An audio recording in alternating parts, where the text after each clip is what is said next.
Hello and welcome to the first all-new episode of Existential Ambiguity, a review of the Buddha's teaching in the Ambiguity of Existence by Rāja-yoga. It's the most important book that you never heard of. And all 10 people who watch this by now, it's not getting many views. But anyway, everyone who watches it by now, they can understand how important it is. And we've gotten several requests to continue. So these are all new, done over Skype. And Ronnie is in Norway. I'm here in Sri Lanka. And we're going to continue with Chapter 5 about the 5 clinging aggregates. And now we're going to talk about matter, or the form aggregate. So here's Ronnie. Ronnie, say hello to everybody. Buddha Saranai. Buddha Vangsa and Dhamma Vangsa. No, I don't deserve that name. Anyway, that's how we started out this thing anyway. So now we're going to go on and continue with Chapter 5.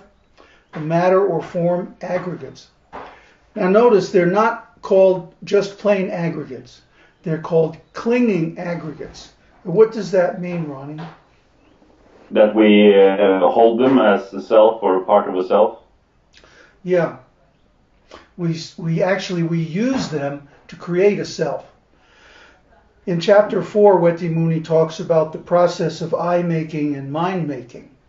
And the mind-making comes before the I-making, or as an integral part of the process. And what's happening is that we take a sense perception, and because it's something we like, or we think we're going to like, we cling to it. And then we inject this idea of I into it, and then we make it mine. And so in this way we create many I's. This process is going on with almost every single perception. And it's a habit, one that absorbs an enormous amount of energy and attention. And when we let go of this, it's what Buddha calls laying down the burden. So we're going to discuss what we are clinging to. Before we were describing how we cling to things to make the I. And of course, this is part of the process of creating fabrications. Fabrications. The I is a fabrication. And exactly how we create the I is something we've gone into in exquisite detail in previous episodes. Now we're going to talk a little bit about what we're clinging to. And then we're going to go into some very interesting material about consciousness and so on. But first we have to define our terms. So anyway, I'm going to read from where we left off in Weti Muni's book. You should download the PDF so that you can read along with us. Now we will consider the first aggregate, matter. The Pali word rupa may be translated as form, matter, or substance. In the suttas, rupa is also used to refer to the percept of sight. Well, why is that? Any clue, Ronnie? Not really why sight more than the other senses. But well, because sight is how we perceive form. Yeah. In other words, something that's formless, like air, usually we can't see it. Or if we do see it, it doesn't register because it doesn't have a recognizable form. But something that does have a recognizable form is usually cognized first by sight. So, anyway, matter has two characteristics. It is describable, or it can be distinguished as shape, color, sound, smell, taste, touch, and mental image. And 2, it has resistance, patigha, or inertia. This is independent of the particular percept that manifests it.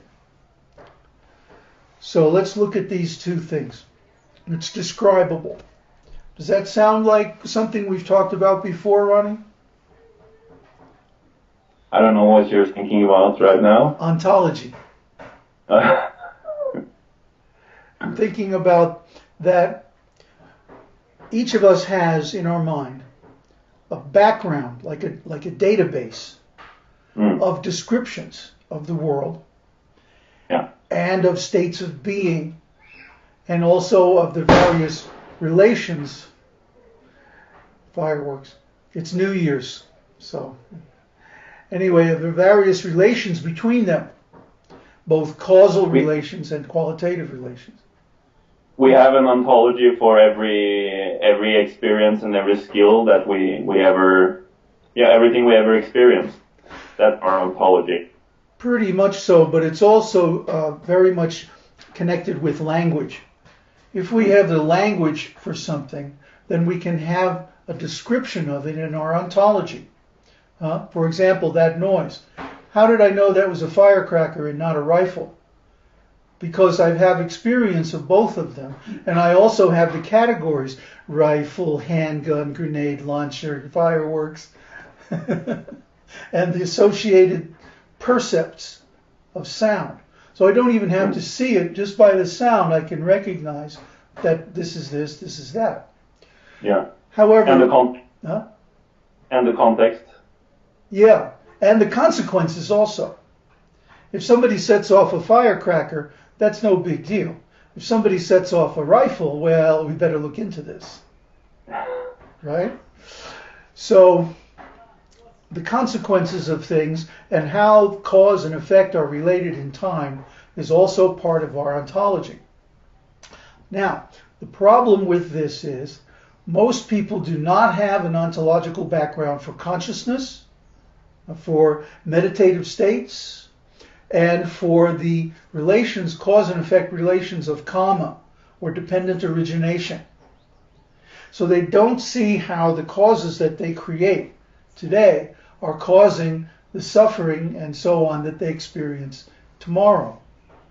So in other words, for them, these things are not describable because they don't have the language, they don't have the terminology, they don't have the categories in their ontology. So that's why we're going through this book and the Buddha's teaching, to add these ontological constructs, these triples. We talk about triples in our series on learning, Becoming Genius. And if you don't know what a triple is, you should go back and review that. I'm not going to explain it now. But anyway, we have a file, it's called a triple store, in our minds of all these characteristics and their relations. So if something is describable, it can be experienced, it can be remembered, it can be thought about, it can be communicated about. If we don't have a descriptor or a triple that describes that thing, then we probably won't even notice it. We probably won't even recognize that it exists. We'll just kind of file it in the dustbin of the mind and ignore it. However, in the case of consciousness and things like that, they have tremendously important consequences. So by having an inadequate store of descriptors for internal events, we miss out on the causes of the things that actually matter in life, like our quality of life, our quality of consciousness, how we feel about things, and of course what's going to happen in the future as far as our development of consciousness, or the reverse, or our next lives, where we're going to go in our next life, and so on. So that's why we're studying all this stuff. That's why we think it's so important. That's why we spend so much energy and time discussing it, getting down into the details and drilling down into the connections between each piece of knowledge in the Buddha's teaching and every other piece. So, end of rant. Did you have anything to add to that, Ron? Somewhere along the road, but then I just get lost in your listening to your rant. Well, go ahead and interrupt me. Ranting, that's very nice. Okay. Next rant. So the second point is that matter has resistance, patigha. That little dot under the T means you pronounce it like ta, patigha, or inertia. This is independent of the particular percept that manifests it. So, of course, now it's time to pull out the dictionary, right? Inertia. The tendency to do nothing or to remain unchanged. That's not really the one I was looking for. 2. Physics. A property of matter by which it continues in its existing state of rest or uniform motion in a straight line, unless that state is changed by an external force. Well, that's closer. Well, here's really the one that applies. Resistance to change in some physical property. And the example they give is the thermal inertia of the oceans will delay the full rise in temperature for a few decades. And there's a long Wikipedia article, which I'm not going to quote here, on this topic. But in other words, matter has resistance to change. And the type of resistance depends on how we classify the matter. Or actually, it's the other way around. The way we classify the matter is determined by the type of resistance that it has, the type of inertia that it has, the type of qualities that it is easy to change or hard to change in that particular lump of matter. The mode of behavior. Yeah, well, now you're getting ahead of me. Each type of matter has a particular behavior. Well, that's what we mean by behavior, isn't it? When we say a person is well behaved, that means they have certain principles that they're not willing to change, but in other ways they're very flexible, so they can get along with other people well, right? So behavior is a combination of things that have a lot of resistance and things that have little resistance or less. So that's also the case with matter, as we see in the next paragraph where he says, I was just thinking about this term navayo. That comes from the inertia of the earth element, for example. Yes. Yeah, it doesn't want to go anywhere. No. So that's where we get the idea that we're not passing away. Right, because we see matter has inertia, but matter also has constant change. You see, we may not see it. For example, in earthy elements, the rock outside my door here, to bring up a easily available example, this rock hasn't changed since I got here a year ago, as far as I can tell. Probably if we examined it closely, we would see little grains of sand rubbing off of it when it rains and stuff like that. And maybe after millions of years, it'll get worn down smooth, So by the water and fire and air elements. Right, just by the weather and stuff like that. So even though it looks like it's not changing, actually it is changing, but on a very long time scale compared to a human life, let's say. So we're the same, an ant, the ants that come and check out my desk every day, they probably look at me sitting here and they say, oh, he never moves, he's always there. But actually, of course, I'm doing so many things, right? Because their attention is very short. Their attention span, their time scale is very short. They think, I'm not moving, I'm not changing. And that's an illusion caused by the relation between their perception and ours. You see? So in many cases, we think something in the world or something in life is permanent just because it sticks around for a little while. But actually nothing is permanent. And it all goes away sooner or later. So nāvayo is what we would like to happen. We would like our life to be permanent. You know, we would like our relationships to last forever. We would like the things that we enjoy to always be available. But of course, that's not the way it is. And because of that, that means those things are not fully under our control. And that means they're not really ours. Because anything that is really ours would be fully under our control. Isn't it? But so many things in life are changing, and we have no way to affect those changes. So it's really not ours because it's really not under our control. And any perception we might have to the contrary is illusory. It's wishful thinking. We can't even maintain the intention that it should be ours. No, because as soon as it shows itself clearly that it's not, then we have to give it up. Hmm. How long can you decide to want one thing is what I mean. Oh, that's another thing. Actually, some people are very consistent. Most people are very consistent in certain ways and changeable in other ways. Some personality traits are lifelong. Sexual orientation, for example. Or whether a person's center of gravity is in the moving, the emotional, or the intellectual side of life. Those things are pretty much unchanged for the whole life. Yeah, they're set early in life and maintained. Yeah, it's deep conditioning.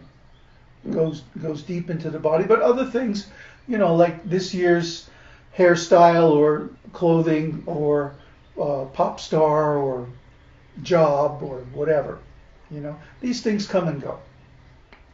I mean, it used to be that a person had one job their whole life. Now it's very common for a person to have 3, 4, 5, 10 jobs in their life. As a contractor, I used to have a different job about every 6 months. You know, the same activity, but for a different contract. Anyway, some things stay the same and some things change. But even the things that stay the same actually change just over a longer time scale. When you leave your body at the very last. Yeah, then everything changes. You know, it's a flip the coin, throw the dice. So, let's go on. Beyond the above characteristics, matter can be specified in terms of 4 primary modes of behavior, Chattaro Mahabhuta, or 4 primary patterns of inertia, each of which presents itself in the passage of time, however short. They are 1. Earthy, Patavi, persistent or solid. 2. Watery, Apo, cohesive. 3. Fiery, Tejo, or maturing. And 4. Airy, Vayo, moving or windy. So that first paragraph kind of wraps up the discussion we just went through. Oh, but a point that I wanted to make was that for the Buddha's purposes, these 4 categories are sufficient. In other words, you won't find in Buddhism, or in the original teaching of the Buddha anyway, you won't find a very detailed characterization of different elements, like according to chemical properties and so on like that. There are enough categories to describe the whole experience. And you don't chop it up more than that. You have enough categories to make sense of it all. And there's enough categories to talk about our experience in such a way as to reach the cessation of suffering. That's the purpose of the Buddha's teaching. So it's not meant to be a universal ontology of everything that is. The ontology of the Buddha's teaching is whatever is necessary for enlightenment, whatever is necessary to produce the cessation of suffering, and not more than that. There's a nice sutta called the Simsapa Sutta. You know that sutta? That with the leaves in the forest? Yeah. The Buddha's walking through the forest with his disciples. And the disciples, they're basically asking him, have you taught us everything? Do we know everything there is to know? And the Buddha says, what I have taught you, he picks up some leaves. He says, it's like this Simsapa leaves in my hand. And what there is to know is like all the leaves in the forest. So what's the relationship? And then he says, the reason I taught you only these things is that this is what is necessary for cessation of suffering, for enlightenment. And these other things aren't necessary. So there's no need to teach at all. Only the things that are necessary I have taught. But I have taught you all of those. Nothing is held back. Nothing is esoteric. It's all right there in the suttas. But you have to have a brain to interpret it properly. Because sutta means very compressed knowledge. It's not that he's giving everything step by step. Only in certain contexts, like when he's talking about meditation. But in many other cases, he's giving only a principle, and then you have to take the principle and apply it to various situations, because otherwise there would be too much detail. And he didn't want his teaching to become too much expanded, because then it would be hard to remember. If you learn those leaves that he has in his hand, then you get access to the whole forest also. Well, yeah, and there's plenty of time for that after enlightenment. That's the point. Right now we're in a difficult situation. We're on a ship and the ship is sinking. Okay, there's so much to know about the ocean. But what do we really need to know right now? Where are the life rafts? Isn't it? The ship is sinking. We can figure out the rest of the ocean later on.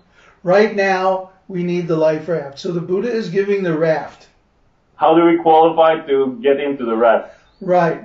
How do we operate it? How do you get the winch, to lower the raft into the water, and like that. That's the important thing right now. Once we get out of this difficulty of human life, then we can take our time to learn everything we want, go anywhere we want, have any kind of interactions we like. But right now we're in a difficult situation. We're in danger. So let's learn the things that are important now.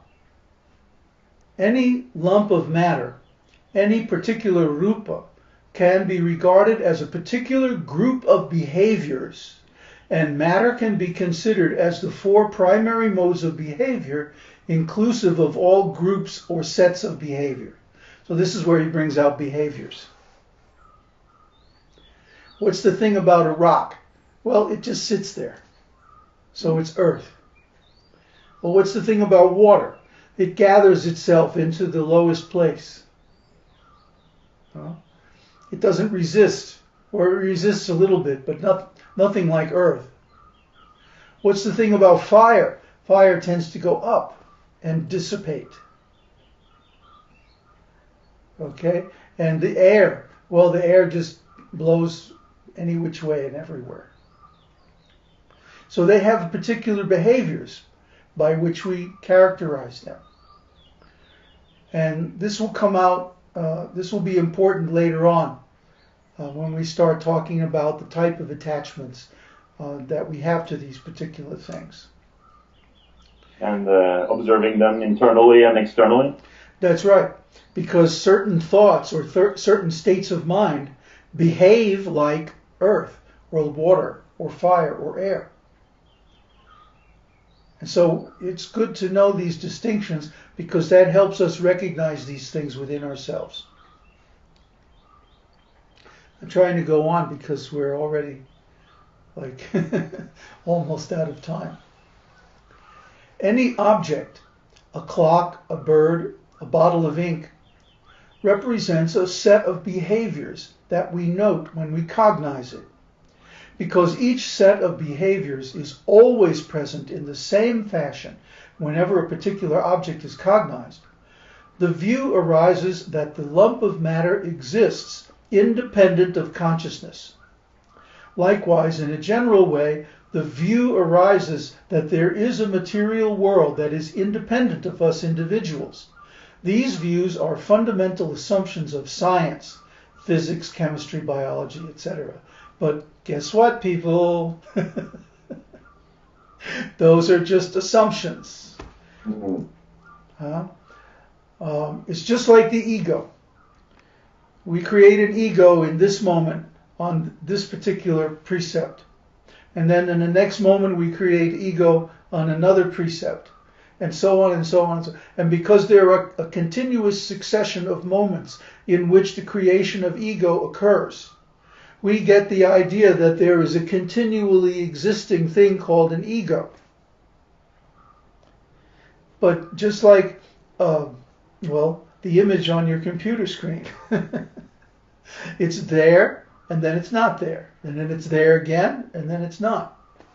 But because it happens 24 times a second, you're thinking, oh, it's there all the time. So similarly, the world. Every time I look at my desk, for example, there's this earthy platform, and there's this stuff sitting on it. So I get the idea that this thing is independently existing outside of my consciousness.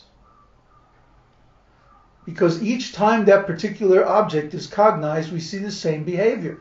The table does not use its legs to walk around the room. It's just staying there, not going anywhere. And so this is generalized then to say, well, okay, there's this whole world that seems to be more or less permanent. And so every time I look at it, it's still there. So it must be a real independent existing entity outside of myself. But this is just an assumption. It is not an actual fact. If the tree falls in the forest and you don't hear it, it didn't fall for you. Maybe for somebody else it did, but not for you. Each of us has our own reality. Thus, the material world of science is, by assumption or definition, devoid of an individual's point of view. It is public or communal. Accordingly, science starts by making itself inherently incapable of understanding material change due to conscious action. For conscious action is individual and intentional, and intention is the exercise of preference for one available behavior or set of behaviors at the expense of others. It's getting deep fast. You thought we were talking about rocks and desks and stuff. Now we're talking about what am I going to do now? Well, it's even more than that. That science has shot itself in the foot. Okay? It cannot understand what's going on inside of an individual. When he says, I think I'm going to pick up this rock and move it over here. According to science, the rock just moved. And we can't say why. Because anything that's on the inside of a person, according to science, doesn't exist. It's not real. Just like according to the Buddha's teaching, anything that goes on outside the individual doesn't exist for that individual. You see? Here are two separate sets of mutually exclusive assumptions. And the worldviews that result from them are mutually contradictory. Science says that the world is real and that things exist permanently and that anything that requires intention to change is the interference in the order of nature. And so the observer has to be objective and not interfere with the experiment.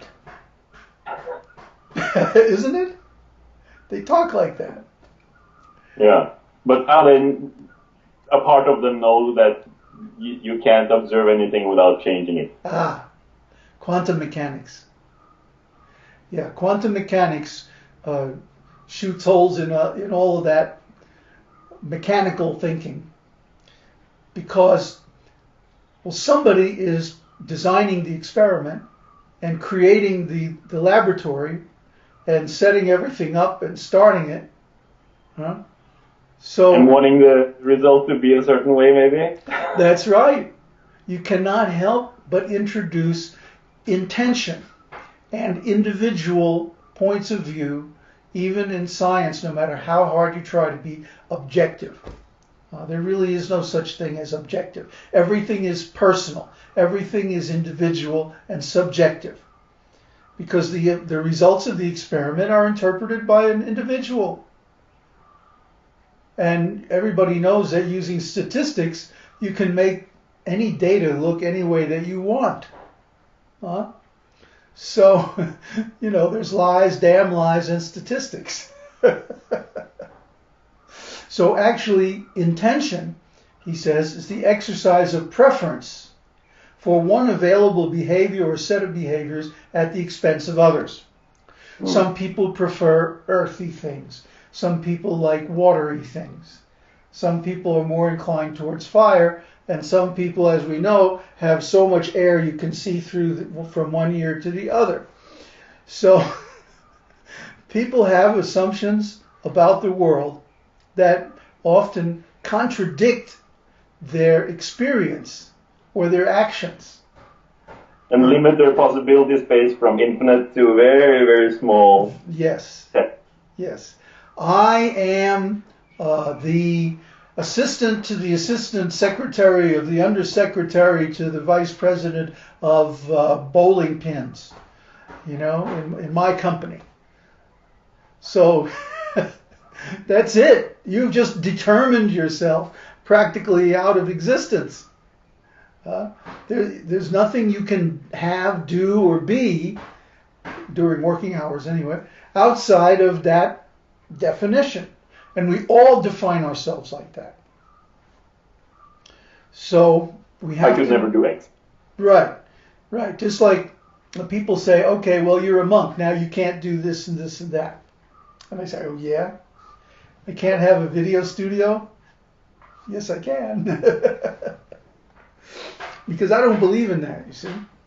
I don't believe that I am a series of interlocking designations that constrain my activities to certain very small domain. I don't believe in that.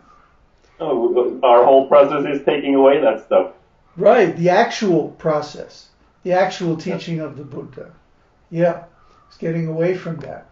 A real leader, when we were just exploring leadership, remember, Ronnie?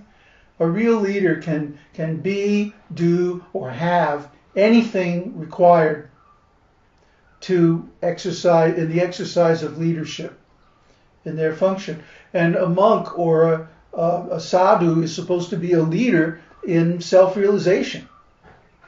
So basically, it's nice to have the guidelines of the tradition and the scriptures and all that.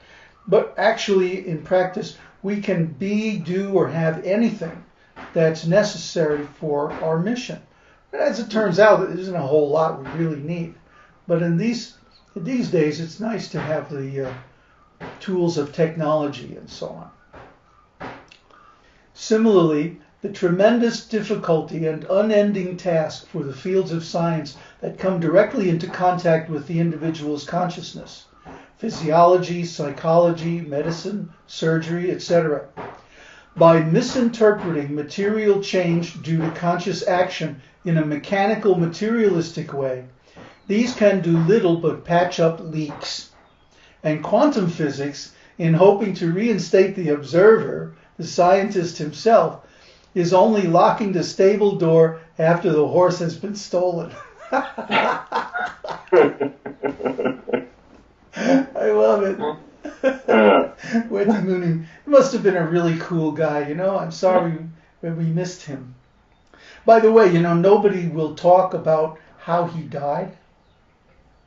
Well, he died speaking too much truth, maybe? It's quite possible. Yeah, because Jnanavir, the monk that was his mentor, also died under very sketchy circumstances.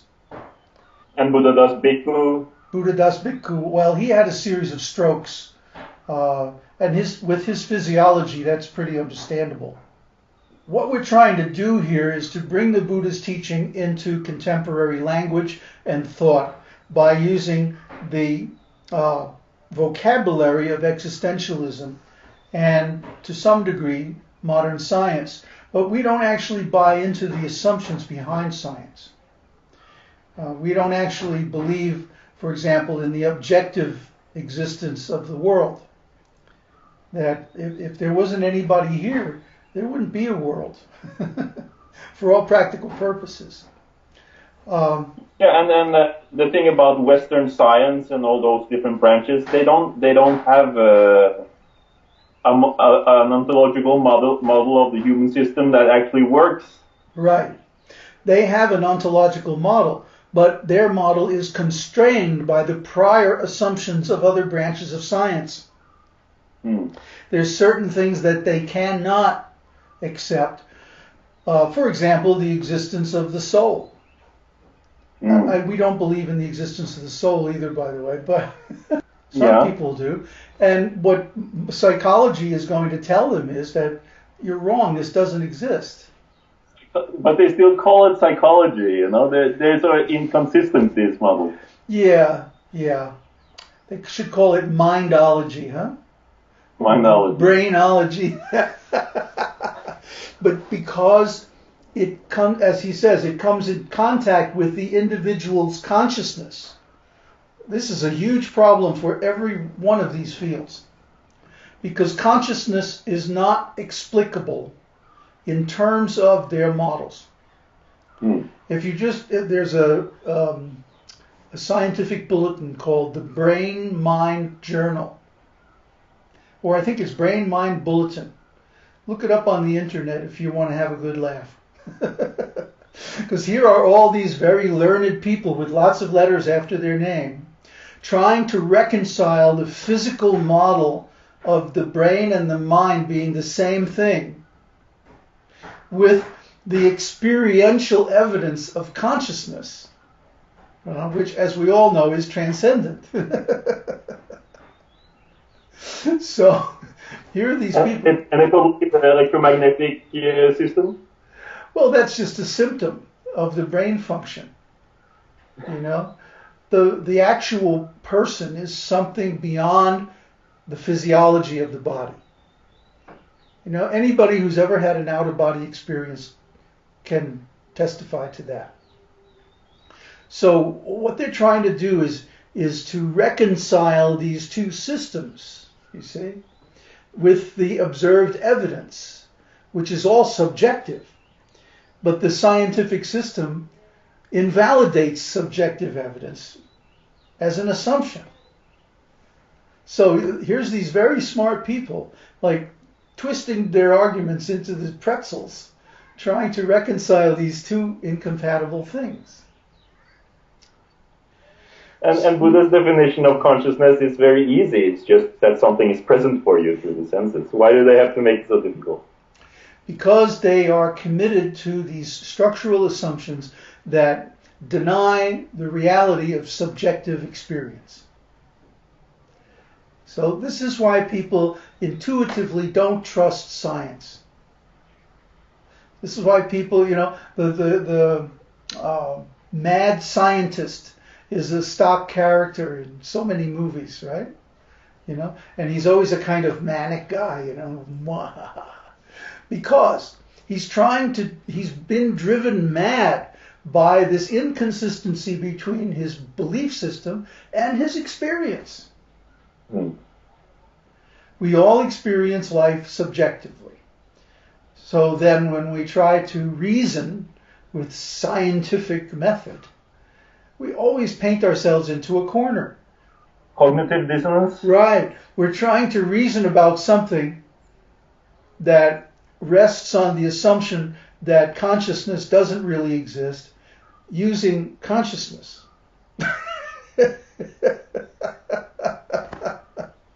We're trying to realize about something about the universe that does not include subjectivity. We're trying to reason about something in the objective world that does not include subjectivity. And we're trying to make that conclusion evident to our subjectivity. So it's like they're screwed before they even start. Mm. See, they're embroiled in the contradiction. Not rational. They're actually not. They're actually insane. So every scientist is mad. Every scientist is actually crazy. Yeah. Stating that there is no self, but acting as if there is. That's right. It's like the people who claim to believe in determinism. That everything in life is determined and there's no such thing as free will. But they still look both ways before they cross the street.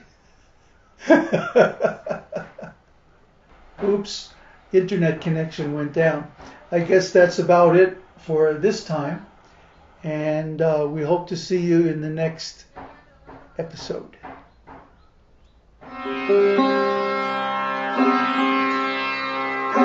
Yeah.